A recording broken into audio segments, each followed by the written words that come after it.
Across the civilized world, laws are supposed to shield the innocent from harm, restrain the dangerous, and serve as the silent backbone that keeps society from collapsing into a very expensive demolition derby. But somewhere along the legal assembly line, a few statutes, loopholes, and court precedents slip through the cracks.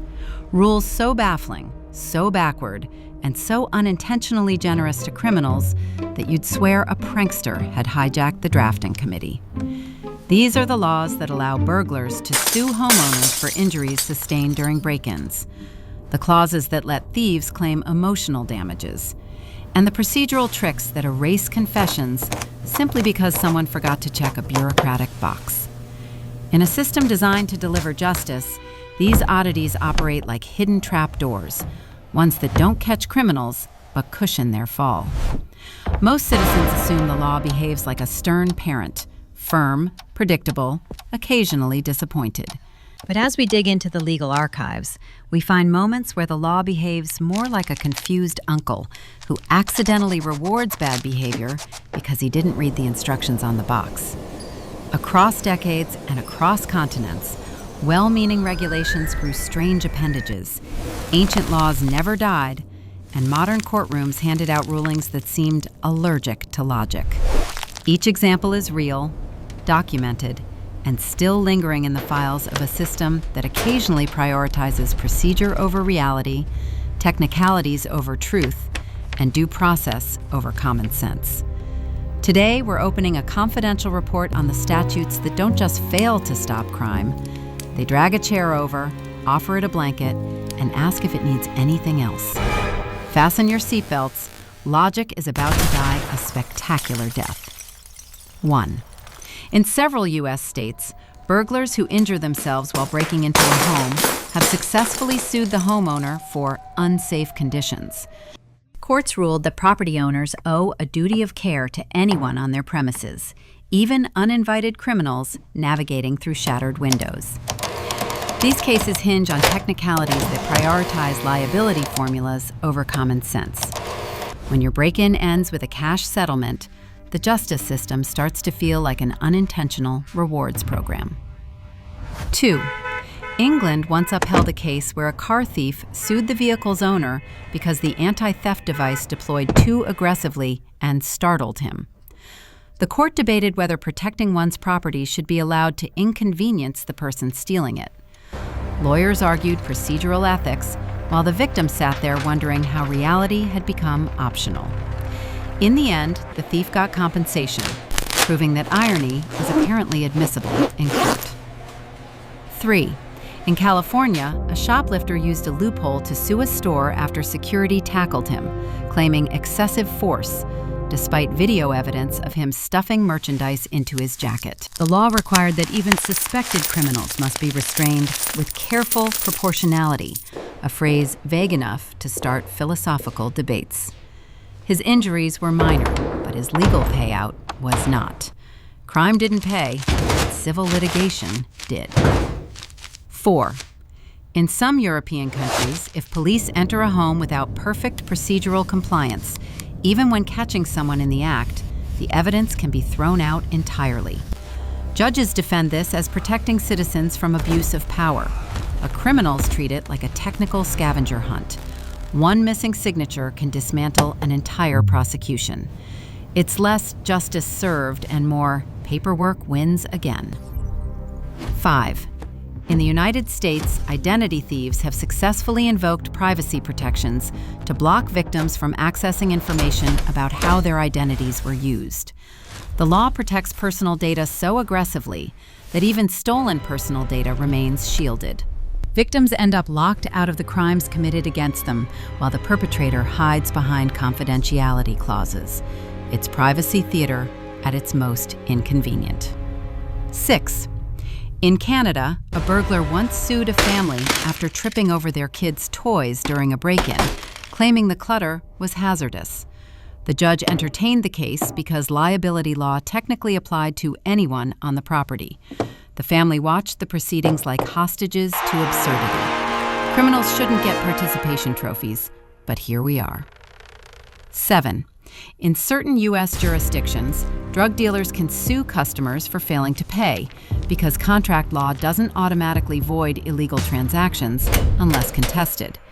Courts don't enforce the deal directly, but they sometimes allow restitution claims on bizarre technical grounds. This creates the surreal situation of criminals invoking contract rights they legally shouldn't have had in the first place. Apparently, crime comes with customer service. 8.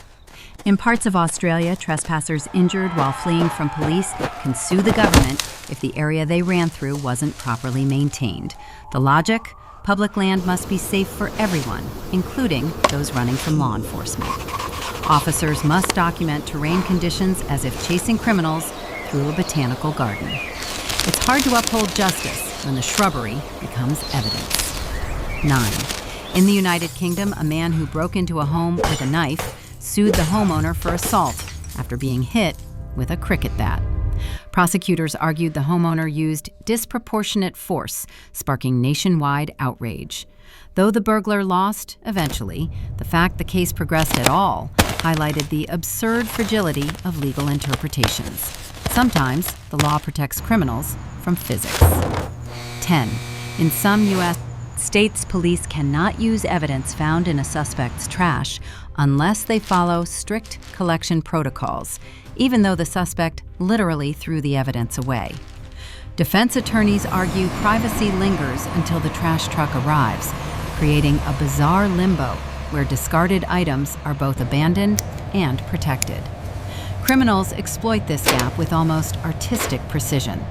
When even garbage enjoys legal nuance, something has gone profoundly off script. 11. In several U.S. states, car thieves have sued vehicle owners after injuring themselves while attempting to steal the car, arguing that the steering locks or anti-theft mechanisms were unreasonably dangerous. Courts, bound by liability frameworks, sometimes allow these cases to proceed long enough to generate settlement pressure. Victims end up explaining in court why their own property was not sufficiently gentle toward the person trying to take it. When the law treats theft like a customer experience issue, reality begins to wobble. 12. In Italy, a burglar who fell from a skylight while breaking into a school sued the government for failing to maintain the roof safely. His lawyer argued that even trespassers deserve protection from structural negligence, and the court agreed, awarding damages the school could hardly afford. Students returned to class under a hole created by a man who profited from it. Only in bureaucracy can falling through the ceiling lead to landing on a pile of money. 13. In France, a pickpocket filed a complaint against a tourist who restrained him too forcefully after catching him mid-theft. French law emphasizes proportional response, meaning citizens must defend themselves with near philosophical precision. The tourist spent weeks navigating red tape, while the pickpocket claimed emotional distress. When self-defense requires a legal dissertation, petty crime starts to feel like performance art. 14. Some U.S. states require homeowners to post clear warnings if they use guard dogs, even if the only visitors expected are burglars, who definitely weren't invited. Criminals injured by the dogs can argue they weren't given fair notice, invoking animal liability statutes meant for delivery workers. Meanwhile, the homeowner must defend the moral right of a dog to protect its own house. It's a strange world where burglars get more consideration than the pets defending the property. 15. In certain European countries, hackers caught infiltrating networks can suppress evidence if investigators fail to follow precise digital forensics protocols, even when the intrusions are fully documented. Judges insist strict adherence protects everyone's rights, but cybercriminals treat it like a high-stakes game of procedural Simon Says. One misstep by investigators can erase months of work. It's justice by technicality where the keyboard wins. 16. In a widely cited U.S. case, a man who tried to steal copper wiring from an electrical station was badly shocked and later sued the utility company for inadequate fencing. Because the area wasn't signed with enough warnings, the case gained traction despite the obvious criminal intent. The company spent more time explaining electricity than the thief spent in the hospital. When stealing live wires becomes a litigable hazard, the grid isn't the only thing short-circuiting. 17. In Germany, a burglar successfully sued a homeowner after being locked in a garage for 2 days with no food or water. Although he entered unlawfully, the court ruled the homeowner had a duty to ensure the intruder wasn't trapped in life-threatening conditions. The burglar walked away with compensation, while the homeowner walked away wondering what dimension of legality he'd stumbled into. Sometimes the crime scene becomes the complaint form. 18. In some U.S. states, if police forget to recite Miranda rights at the exact correct moment, a suspect's confession, no matter how detailed, can be thrown out. This protects civil liberties, but also turns the process into a linguistic tightrope walk for officers. Criminals study these loopholes like exam material, hoping the detective stumbles over a verb. Justice becomes grammar-dependent, which is never a reassuring sentence. 19. In the Netherlands, a bike thief who was injured by a faulty lock sued the manufacturer for unsafe design, claiming the broken mechanism caused him to fall mid-theft. Liability law requires companies to anticipate potential misuse of products, creating absurd scenarios in which they must protect people misusing them deliberately. The court didn't award full damages, but it entertained the claim long enough to confuse everyone. When stealing a bike becomes grounds for a consumer complaint, civilization feels fragile. 20. In New Zealand, a man who attempted to rob a bakery sued the owners after slipping on a freshly mopped floor, arguing they failed to display a warning sign. The court acknowledged that premises liability technically applies to all individuals on the property. The bakery faced legal bills, while the robber faced only minor injuries. Crime shouldn't come with workplace protections, but the law doesn't always agree. 21. In the United States, several courts have ruled that burglars can claim excessive force if homeowners defend themselves with anything beyond the minimum effort required to escape the threat. This means frightened families must make split-second decisions that lawyers later dissect like philosophical puzzles. Prosecutors have debated whether a lamp, a bat, or even a pan counts as reasonable, while burglars sit in court describing their fear of household objects. When criminals get to grade your self-defense technique, justice starts sounding like a bad talent show. 22. In Spain, a thief who fell while climbing a drain pipe to rob an apartment was able to collect disability payments because the fall technically counted as a workplace accident, his work being burglary. Legal definitions didn't distinguish between legal and illegal occupations when assessing injury claims, creating a bizarre parity between criminals and actual workers. The public was outraged, but the paperwork didn't care. When crime becomes a profession on official forms, something fundamental has slipped. 23. In the U.S., some states bar victims from suing criminals for damages if the criminal has already served their sentence, treating the matter as fully resolved by incarceration. This leaves victims responsible for medical bills, property loss, and long-term trauma that the justice system considers already addressed. Criminals, meanwhile, walk out with their debts wiped clean, while victims carry theirs indefinitely. It's accountability turned upside down, where finishing your sentence erases the consequences for everyone except the person harmed. 24. In Ireland, a burglar sued a pub owner after being shot with rock salt during an attempted nighttime break-in, arguing the defense was inhumane. The pub owner's improvised deterrent was judged too aggressive, despite the burglar entering with clear intent to steal. The lawsuit sparked national debate on whether breaking the law grants special protection. Only in legal paradoxes does criminal intent come packaged with moral immunity. 25. In certain U.S. states, if police surveillance cameras malfunction or fail to capture clear video, suspects can argue that the lack of footage violates their rights, even when other evidence is overwhelming. Defense attorneys frame it as a failure of state responsibility, turning broken electronics into a legal shield. Prosecutors are left explaining how reality still exists without video proof. In the age of cameras, not being recorded can be more useful than being innocent. 26. Some Scandinavian countries require police to compensate suspects for emotional distress if they are detained longer than legally allowed, even if the suspect is later convicted. The intention is humane oversight. The result is criminals receiving payouts for procedural delays in cases where their guilt is unquestioned. Victims rarely receive anything comparable. When scheduling errors become revenue streams, the justice system begins to resemble a customer service hotline. 27. In the U.S., a man sued the homeowner he was robbing after the homeowner used zip ties to restrain him until police arrived.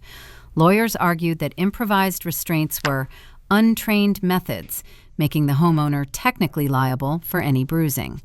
The case didn't succeed, but the fact it reached court exposed the legal system's fragile boundary between self-defense and liability. It's exhausting when even your zip ties need lawyers.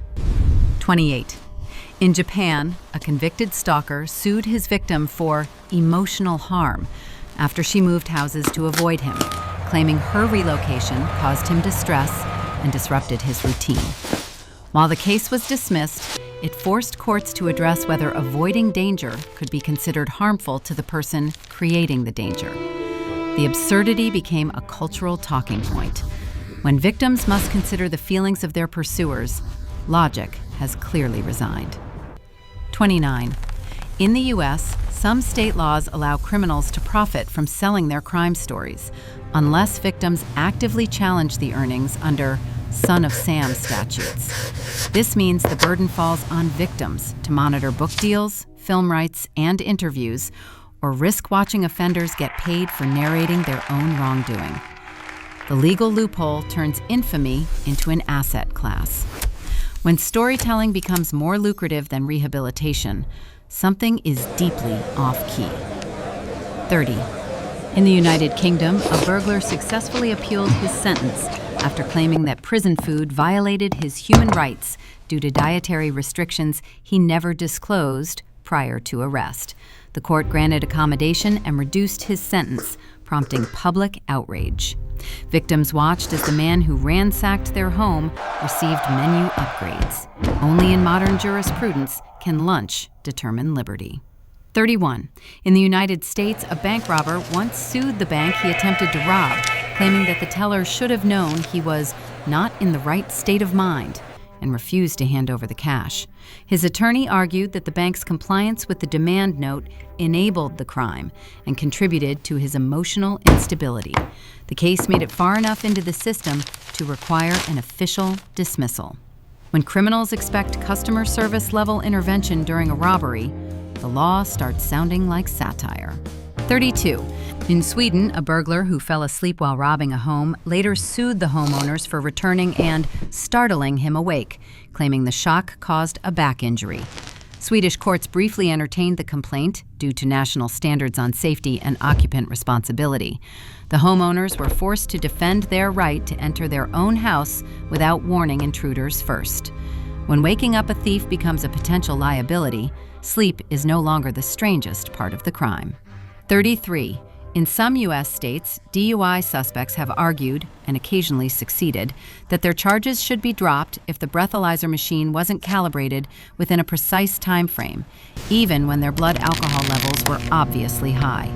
Courts often side with technical accuracy over practical evidence, turning the device into a fragile oracle whose mood determines justice. Defense attorneys treat calibration logs like sacred scrolls.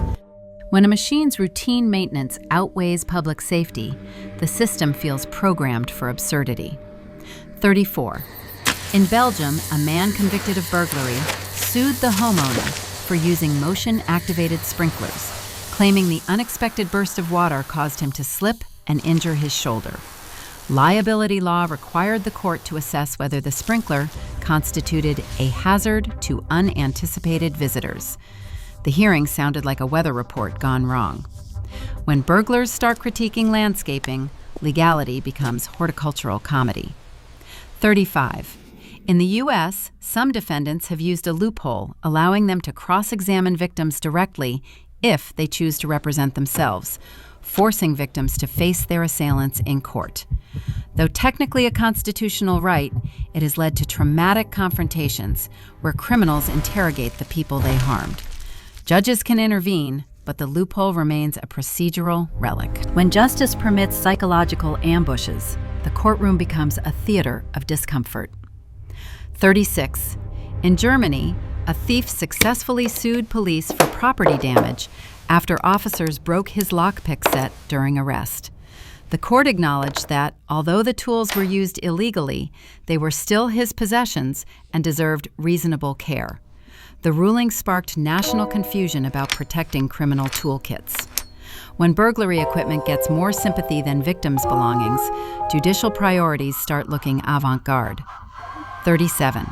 In parts of the U.S., suspects can request compensation for wrongful arrest due to clerical errors, even if they were committing a separate, unrelated crime at the time of capture. The law separates the mistaken arrest warrant from the actual wrongdoing caught incidentally. This technical split allows criminals to collect payouts while still facing charges. When paperwork errors turn into side income, the incentives start to blur. 38. In South Africa, a car thief sued the police after being bitten by a canine unit during a chase, arguing the dog used excessive force. Courts considered whether the dog's response followed protocol, producing hearings where trained officers defended the instincts of a German Shepherd.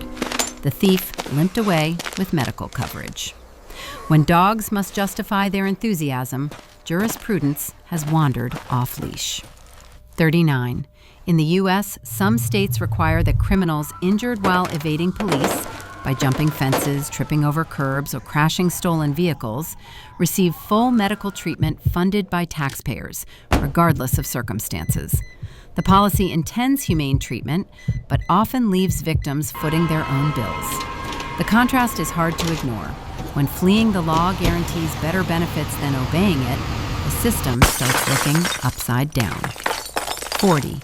In the United Kingdom, a man who attempted to rob a charity shop sued the organization after cutting his hand on a glass donation container. The charity had to hire legal representation despite overwhelming evidence of the attempted theft. Courts debated whether the container posed an unreasonable hazard. When stealing from charity comes with hazard pay, moral gravity has clearly reversed itself. 41. In the United States, a home intruder once sued a homeowner after being shot in the leg during a break-in, arguing that the homeowner should have fired a warning shot first.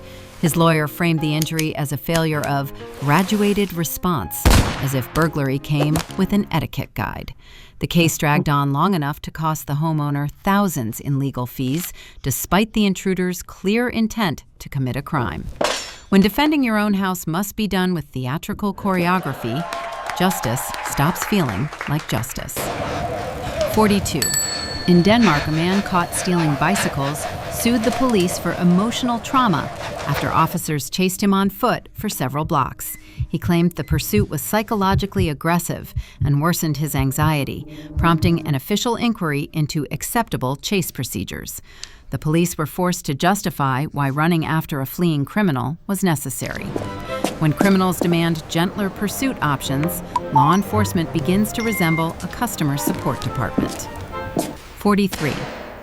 In the U.S., a burglar sued a city after injuring himself in a storm drain he used as an escape route, alleging the infrastructure was unsafe for emergency use. The court had to examine whether public utilities owed a safety duty to someone using them as part of a crime. City officials found themselves explaining that storm drains were not designed as criminal transportation tunnels. When criminals critique public works, the absurdity becomes municipal. 44. In South Korea, a man convicted of serial fraud sued one of his victims for defamation because she warned others about him online. He argued that her post damaged his reputation more than his actual crimes did, forcing courts to parse the delicate boundary between truth and social harm. The victim faced fines for speaking accurately. When honesty becomes a liability and deception becomes a protected asset, the moral compass is spinning. 45. In Australia, a burglar bitten by a homeowner's pet parrot sued for medical costs, arguing the bird was dangerously unrestrained. The court reviewed the claim because animal liability statutes technically apply to all intruders, regardless of intent. The homeowner had to defend the right of their bird to react naturally to a stranger rifling through drawers. When even parrots require legal disclaimers, the boundary between comedy and legislation dissolves completely. So far, we've watched the legal system twist itself into shapes so elaborate they'd make a contortionist wince, producing outcomes so backward that even the criminals involved seem surprised by their good fortune. So far, we've seen scientists weaponize dolphins, governments panic over clouds, and people who genuinely believed the Earth was allergic to satellites. Somewhere out there, common sense is screaming into a pillow. Across these 45 entries, a disturbing rhythm emerges, a pattern stitched together from procedural rigidity, outdated statutes, and an unwavering belief that the law must protect everyone, including the people actively dismantling it. We've seen burglars sue for unsafe floors, thieves demand emotional damages, and hackers shield themselves behind privacy laws designed to protect the innocent. At times, the legal code behaves less like a guardian of order and more like an overly polite host terrified of upsetting its most chaotic guests. Even something as simple as a guard dog or a broken fence can spiral into litigation worthy of a courtroom farce. The strangest part isn't that these cases exist, it's that they persist. They're remnants of systems designed with noble intentions, fairness, due process, humane treatment, mutated into loopholes wide enough for entire crime syndicates to somersault through. Judges follow the letter of the law, even when the spirit has clearly left the building. Victims sit in courtrooms wondering how their suffering became an administrative footnote, while offenders navigate legal protections with the finesse of seasoned bureaucrats. These absurdities don't reveal a broken system. They reveal a confused one, unsure whether justice should be a sword, a shield, or a customer loyalty program. And in the vast archive of human misjudgments, few things are stranger than laws so careful, so cautious, and so catastrophically polite that they end up protecting the very people they were meant to restrain. Maybe stupidity isn't the opposite of intelligence.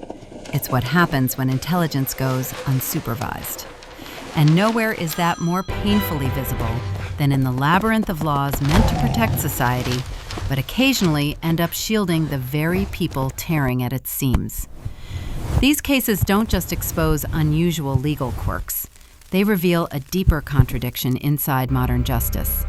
A system built to be humane, rational, and fair can accidentally contort itself into something timid, hesitant, and oddly deferential to those determined to exploit it. The law is supposed to be the spine of civilization, yet sometimes it bends so far backward that it forgets which direction it was meant to stand.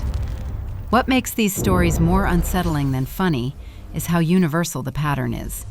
Across countries and decades, we see the same instinct.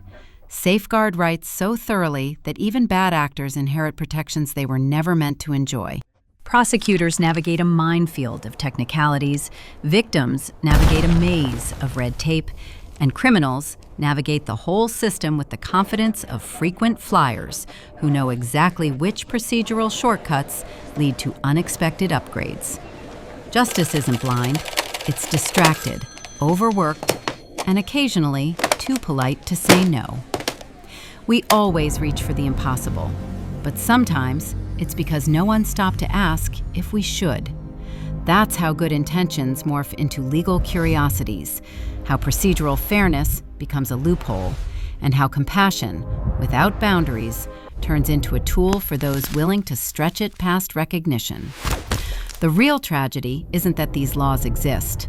It's that the system clings to them so tightly, afraid to admit that fairness can sometimes fuel absurdity.